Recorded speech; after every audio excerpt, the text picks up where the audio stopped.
wala naman siyang naiambag sa bansa. Puro na lang problema at sakit ng ulo ang kanyang ipinakasalan sa bansa at puro na lang hirapan at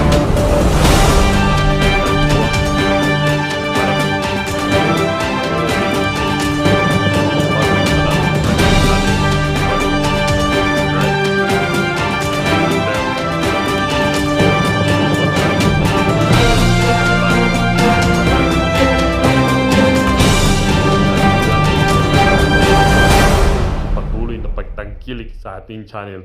Tuloy-tuloy na po dapat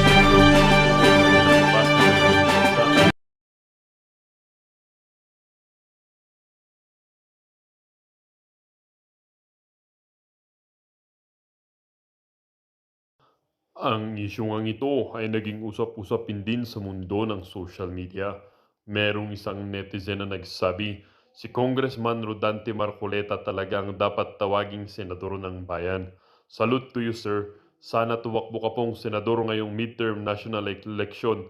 Number 1 ka po sa aking iboboto kung hindi tatakbo si Tatay Digong.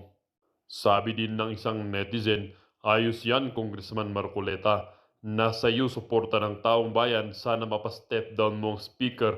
Wala maniswa kay tamba, pang sarili interest niya, isama mo na mga ibang tamba. Congress, ala prinsipyo sa buhay. At sabi din naman ng isang netizen, si BBM pag nag-interview ng press talikod agad, si Tamba ganun din talikod agad.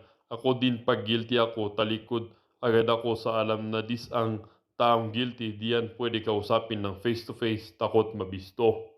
Lalong-lalo na po yung speaker. I'm not defending the speaker.